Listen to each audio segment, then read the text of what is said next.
did the best was the ones who kept the cool. Putting them under pressure, I believe a lot of us come out with the best. It's the ultimate fight for the Champions Trophy. Catch Kitchen Wars at these times only on CNBC TV 18. Presented by Whirlpool Proton World Series Refrigerator with 6 Sense Active Fresh technology. A new standard in freshness. Whirlpool, designed to delight. This is TV 18.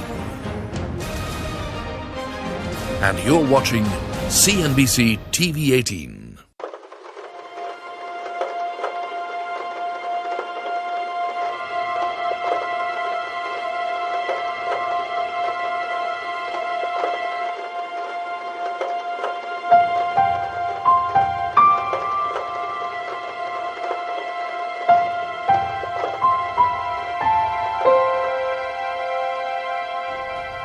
In fact, I'll dare say that there is no place else in the world where competitors collaborate as fiercely, and I don't think there will be one, right? Because it's so unique to us. I don't know about unique, but I think there's certainly certain characteristics which cannot be reproduced in many other places.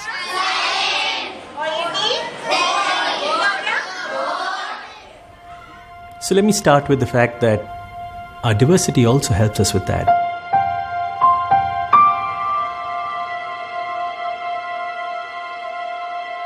An ability to do pattern recognition and then creative destruction.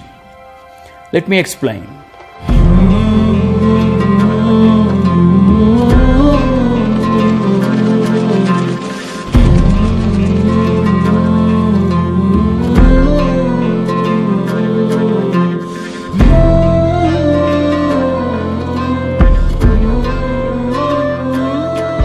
Every country in the world is unique and special in its own way. This is the story of one such country, a country that invented the zero many centuries ago and is today discovering infinity. It is about a philosophy. It is about a way of life, of nothingness and eternity. And it is about the physical, the scientific, the mathematical, and the here and the now. It is about the evening of today and the dawn of tomorrow. Is there a unique alchemy, a DNA, that enables India to create such a vast reservoir of IT professionals of caliber? People come from different cultures, different backgrounds, different environments, and they've all handled things differently. By pooling all this together, as a group, we become much more effective in handling obstacles. In the southern part of India, young girls learn what is called Rangoli. They will actually put a set of dots, and through the set of dots, they will create fairly complex patterns. They internalize a couple of patterns. By reusing them in creative ways, they're able to create fairly complex structures. This is what in software we call it design patterns.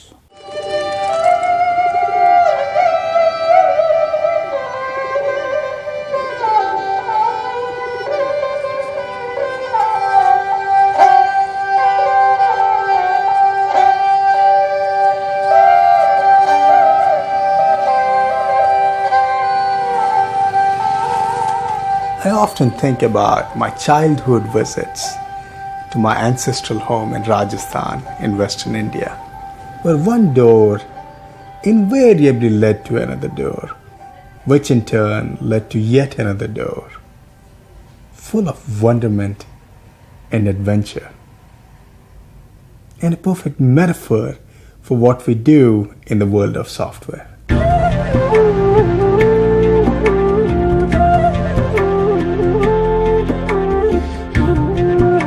The religious and spiritual explanations are also very interesting and perhaps have a validity of their own. Take the Holy Trinity of Brahma the Creator, Vishnu the Preserver, and Shiva the Destroyer, a philosophy with strong parallels in information technology. In several parts of the country, roughly once a year, we have a tradition of taking the images of the gods and dumping them into sea. It looks very funny, but nonetheless, that is how we do it. The main point that gets driven home is there is a time at which you have to kind of break and start afresh.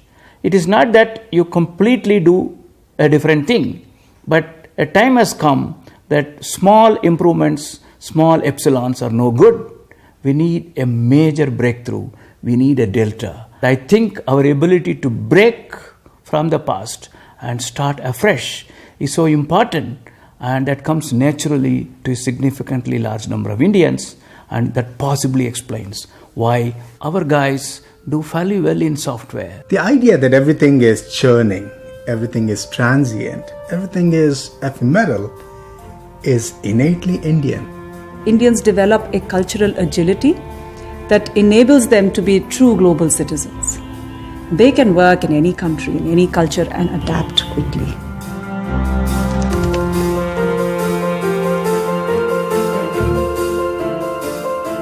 The passion for learning dates back centuries to the great centers of wisdom in ancient India. In Nalanda in Bihar, for example, there flourished one of the world's first great universities, as early as 5th century AD. A sprawling Ivy League temple of learning by any standards. A vast residential campus where over the centuries, scholars and pilgrims from around the world converged in the pursuit of astronomy, mathematics, medicine, and other sciences. Over 10,000 scholar pilgrims at its peak were at Nalanda, including the legendary Buddhist monk Zhuan Zhang from China, who in the 7th century AD left behind an account of a thriving, wealthy university with a 9-story library soaring into the clouds.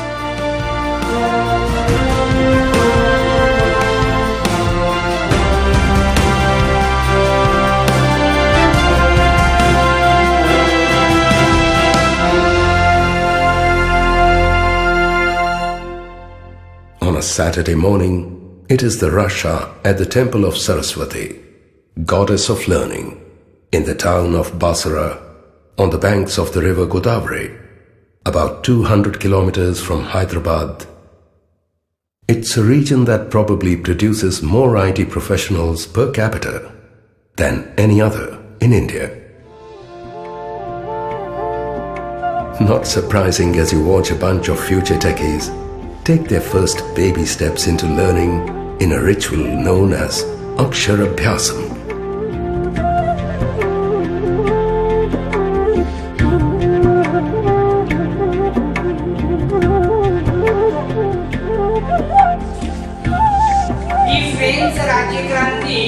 America हा देश दाखवायचा आहे haemoglobin तुम्हाला माहिती आहे ना आणि हे जे रक्त आहे ते oxy haemoglobin bye her subject at the last end of the sentence then use by and subject 1 4 2 8 5 7 परत परत येणार म्हणून 2.1 4 2 8 लिसन चं काय होईल Very good. Listen to listening. Dear children, it is very important to see the difference between the two types of sentence. One of the positive legacies that the British left us was the English language. And that's become an equalizer and unifier in many ways. Its deep penetration, proliferation across all our universities, our education systems, has really helped us all think and communicate in a uniform fashion. I think where India has an edge over some of the other Asian economies is also the prevalence of math and science as focus areas for families and for students. So that makes a huge difference. And if you bring the three of these things together, science, math, and English, I think that's a potent combination. If you think about computer science or IT, information technology, the fundamentals are still the same. It's about math and being able to solve problems. Historically, we've had a tremendous amount of focus on that. In fact, I would say we are one of the countries that has got the most excitement around that among the world today, right? And that's fundamental to why a lot of talent is coming out of India. Because if you look at IT, it's sort of a combination of creativity and science. So being able to bring the two together in some fundamental ways is what is enabling India to have such a huge impact in the field of IT. In fact, when you look at our top engineering colleges, such as the IITs, the original IITs were all set up in collaboration with Western universities. So we have a very strong emphasis on logical thinking and problem solving that permeates our college education system. And with that into background, with our education into background, that gave us a very competitive edge across the world in these high-tech industries as such, which is IT as such. So that's the key, and that's the differentiating factor which we have. Until we are able to hold this differentiating factor within India, I think this is the key which will help us thrive across this IT as such.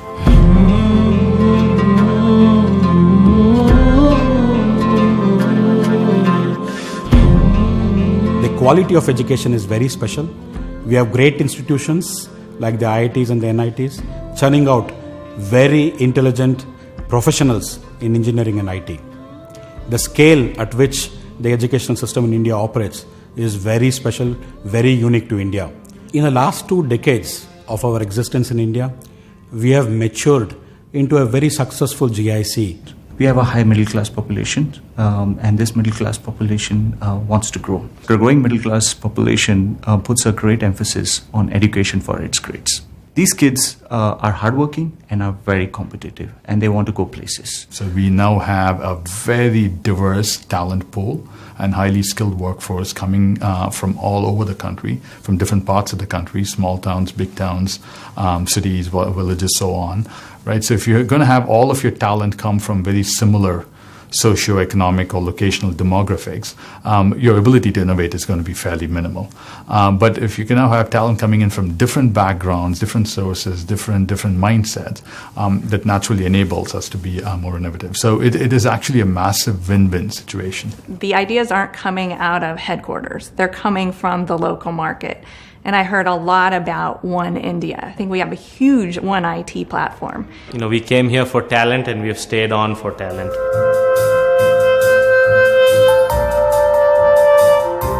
Today we are about 3,000 team members here in Bangalore, and we operate as an extension of our Minneapolis headquarters, or a second headquarters for Target.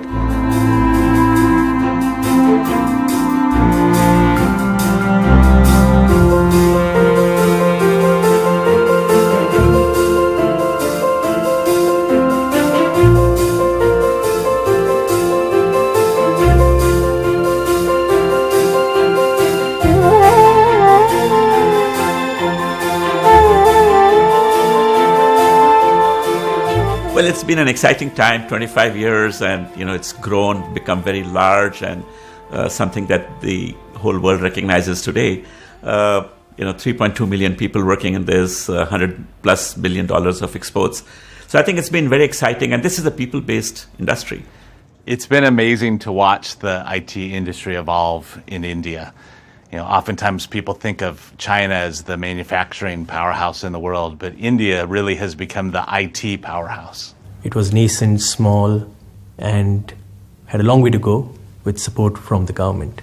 But now, the way I see it is like a beacon to other industries. The very high standards it set in terms of ethics, profitability, embracing the larger population, gender diversity, and providing so many opportunities, irrespective of background, purely on merit. HR in IT industry has undergone a paradigm shift, the way it used to be to the way it is today. From controlling to empowering, making sure the process is followed, to unleashing the complete potential of every individual.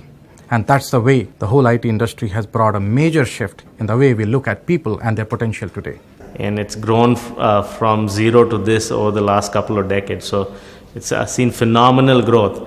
But I think the industry is going to grow even more. The need for technology in the years and decades to come is going to be significantly beyond anything we can imagine today. Within Target, we are going through a massive transformation from being a brick and mortar company to an omni-channel retailer that's driven by the digital revolution. A measure of success of IT from India is the fact that our footprints are growing in our neighboring countries, in Asia, most importantly South Asia, and even far removed countries like Argentina. Our IT companies are starting delivery centers in Vietnam, Philippines, Malaysia, and other Asian countries. About 2 decades back, we started as the first offshore development center outside of Germany. That was in India. Today, after 20 years, we have really matured and attained leadership as an offshore development center. We have in fact developed new centers like in Vietnam, like in Mexico. We are looking for another location in East Europe. So we have the leadership to also lead the activities that are being done from our centers in Vietnam and Mexico. There's a certain cost economics that we bring to a table, or cost advantages we bring to a table. You normally associate it with lower end work or the lower quality product, right? Because you always associate low cost with low quality. But I think what we've managed to bring to the table is to marry both, right? We can provide great scale and thereby great cost advantages, but also this is really high quality, high end work. So we were initially, I think, solving the scale problem and cost problem, but now I think we're also solving the customer intimacy and the innovation problem. So I think the fact that we could do both, I think, is a very unique characteristic for India. So you see a lot of MNCs like us, including SAP, making a lot of investments into India and giving an employment opportunities. Also, what happened is a lot of Indian companies set up these IT arms of theirs, which could be exporting talent out of India. So there are a lot of people who are being hired not only for India, being hired to service the globe. And we are moving up the value chain as far as delivering products or delivering services out of India are concerned. In fact, I think our export business has positioned India as a software giant. India is poised at a very key moment in its history, and the IT industry is intrinsic to its growth. Indeed, there is no facet of human endeavor that is untouched by information technology. What then is the role of IT in nation building?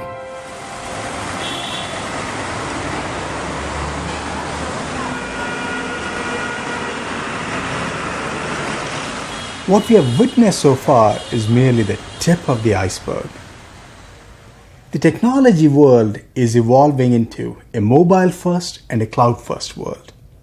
And that offers an unprecedented opportunity for India to leapfrog and bypass intermediate technologies to go directly to the future. And what's happening in the Indian marketplace, the digital revolution, the telecom revolution. I think the Indian IT industry is creating a very entrepreneurial space for new companies, new businesses to emerge, for innovation to take place. I would look at the IT industry in helping the nation in 2 ways. One is internally focused and the domestic environment, where with the implementation of things like the centralized railway reservation system, things like now the online income tax forms, things have just become so much more efficient, streamlined, and transparent. And then the other part, which is our export revenue as a result of our IT services business and now our product business. That has gotten serious foreign exchange for the country when it needed the most, and that continues. I think it created a brand for the country, because when we started, India wasn't known for anything substantial, right, except for tourism, but now it's known for IT and its prowess. So I think that's very good. The fact it created huge employment, right? 3.2 million people are directly employed. And then you have this indirect employment that happens where for every one direct job, there are 3.5, 4 indirect jobs that created. It's also changed the way cities look, right? So if you look at the major cities where IT is flourishing, it's a big change.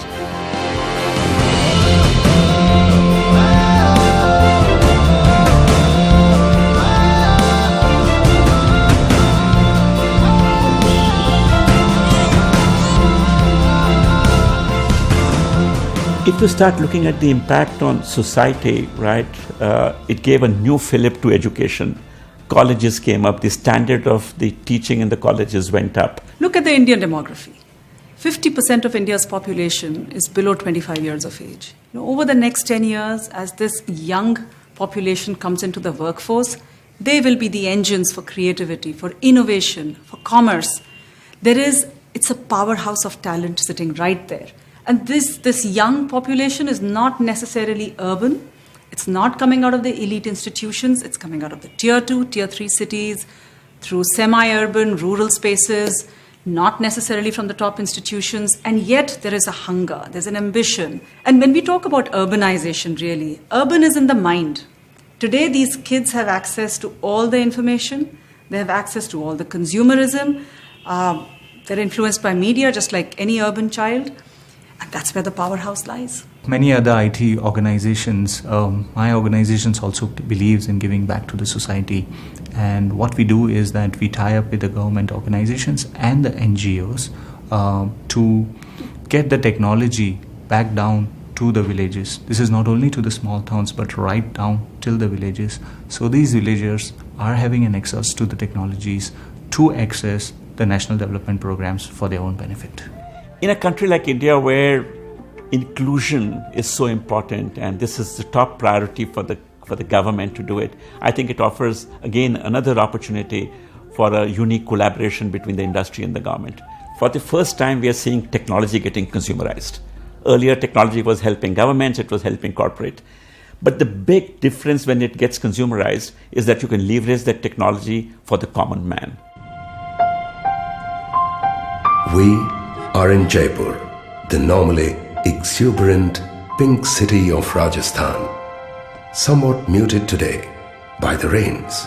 But as we drive out into the countryside, towards the village of Orion, in the shadow of the Aravalli Hills, the sun is out in strength. So is the village school, and so is the emphasis once again on English, science, and mathematics. And more importantly, a model digital literacy project is underway in Orion, part of a national goal to make at least one person per household illiterate by 2020. We adopted 3 villages where we set up computer training centers to basically increase their productivity. Whether it was a student, a farmer, a housewife, an entrepreneur, but the goal was really enable them to use technology in a way that they can benefit from it. मैं digital literacy mission से जुड़ा हुआ हूँ और गाँवों में हम लोगों को कंप्यूटर साक्षर करने का काम कर रहे हैं और हम चाहते हैं कि जो शहरों के लोगों को सुविधाएं मिल रही हैं कंप्यूटर से, इंटरनेट के माध्यम से, वो भी गाँव वाले उसका भरपूर फायदा उठा सकें. The kind of impact, the kind of changes we saw in each and every one of those 3 villages was absolutely amazing. People who had stopped studying decided that since there were so many online courses, etc., available, they would go and complete the higher education that they had left off. Especially women coming together, setting up Facebook pages or setting up online forums where they create the awareness of their products, of their groups, and start increasing their sales and increasing their income. A lot of the people who got trained were able to get hired as data operators, data entry operators, analysts in rural BPOs, etc. Almost 33% of the workforce are women, right? And many of these women are the biggest earner in their family. So they are not only earning money, they've changed the way their families lived. So the downstream impact of this industry is just been enormous. And I think there is much more to do. So I would think that in the times to come, you would see the impact even more. There's a light drizzle and a gentle breeze as we drive out on a gleaming new road 200 kilometers away from the city of Bombay. As we step off the highway, the world slows down and the landscape changes. We are heading in the direction of a tribal belt near the border of the state.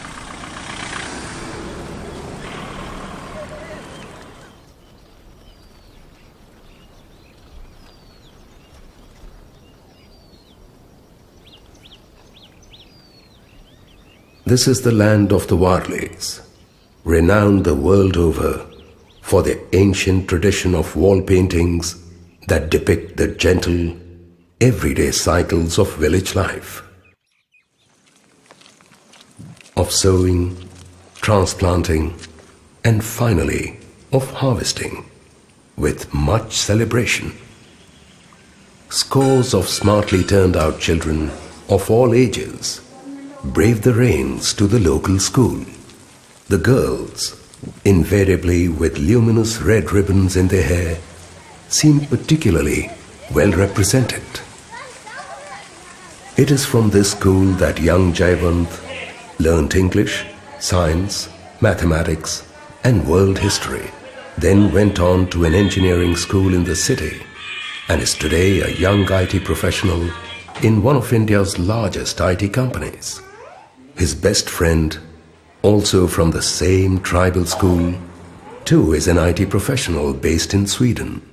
Jayavant and Sabina live in the big city of Mumbai with their son, who may well go to a big city school and to an even bigger IT institution someday, and eventually become an IT professional himself, as the IT industry in India leapfrogs into a brave new future.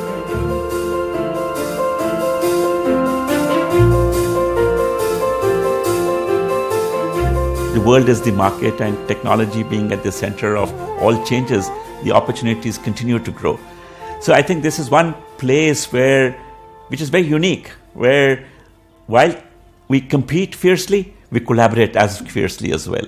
And I think that's what's leading this industry to grow, common shared practices, learning from each other, and that's been very, very exciting. In that spirit, we would like to share the best practices with our peers and our competitors and make it a win-win situation for the country and for the industry in general. I think the IT industry is really going to change the world as we move forward and be a bigger part of everything that we do.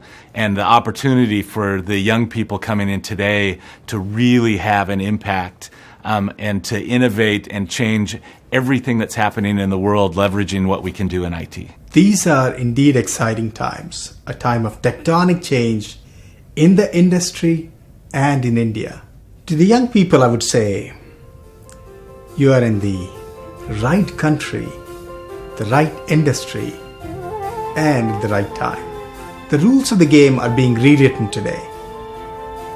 You have the opportunity to be at the forefront of this change, to be the game changers for India.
She'll soon be quoted on the front page.